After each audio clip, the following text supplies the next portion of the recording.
Well, here's another question about sorrow. It's more about the world. How would you suggest that people work with unattended, accumulated sorrow, not just from one's own life, but from happenings such as 9/11,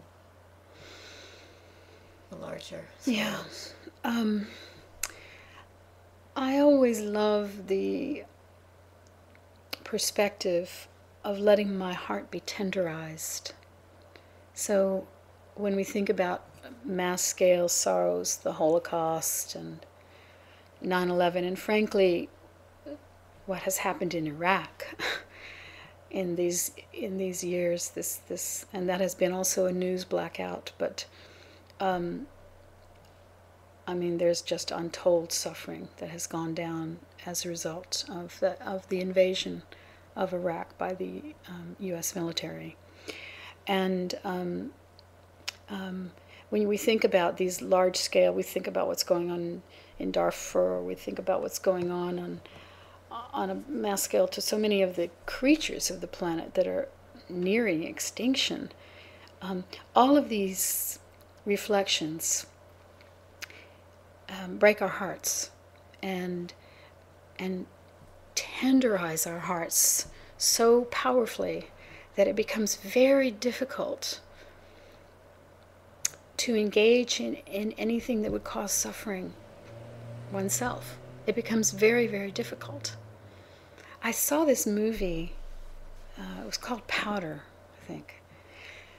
And in it, this guy had these telekinetic abilities, and it was very, very interesting, kind of a Dharma movie. This guy was like, he'd been hit by lightning or something. I forgot how he became, how he was. But in any case, there was this scene in which a hunter had just killed a deer. And this guy, Powder, was in love with all creatures, and he could feel the dying of the deer. And he went over to the deer and put his hand on the deer, and he grabbed the hunter who was standing nearby, and he transmitted this is just a movie, but it's making a point. He transmitted the dying of the deer into the hunter who was experiencing the death of the deer and could never again hunt. He didn't understand it and was confused by it and even quite angry by it, the hunter was, but he could no longer hunt.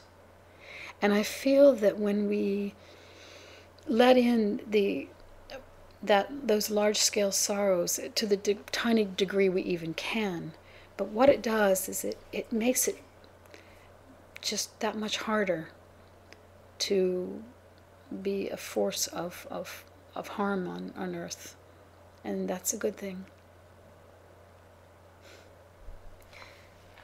This connects perfectly with what I wanted to ask you about ethics, because it seems that so often religions are seen as the holders of moral teachings, right? And people think, well, what are you going to, if your child isn't raised in a religion, how will they learn morality or I mean, but ethics? isn't it interesting that most of their morals have to do with what people are doing in the bedroom? I mean, they've got a few good bits: don't lie, don't kill, don't steal. But I mean, the rest of it is, don't worship graven images and all kinds of nonsense about don't eat shellfish and don't do this and that on Sunday and don't what you're going to be doing in your bedroom. And my position is that when one is awake in one's own tenderness, your so-called ethics, your morality, is much more sensitive than any that I've seen in any book, and certainly in any religious book. It's much more demanding, such that I often give the example that if you were to, let's say, joke around with a friend in front of others and say something that was a little bit of a dig, a little tiny bit embarrassing, and you see the flash of hurt in your friend's eye, it comes back and hits you.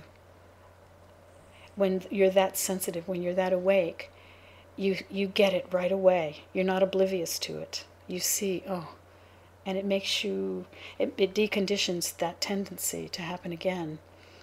And this, I think, is a code of ethics that's written in the heart when we really are living in that kind of clarity and calm. And it seems to be a teaching also that where you're saying that human beings are naturally, when we're at ease and awake, that we naturally sort of know what is right. And that seems to be fly in the face of some of the religious teachings that are so much about redemption, that believe that you're born into sin and need to be redeemed. Right. How many like little evil babies have you ever seen? Right. I mean, it's ridiculous, you know.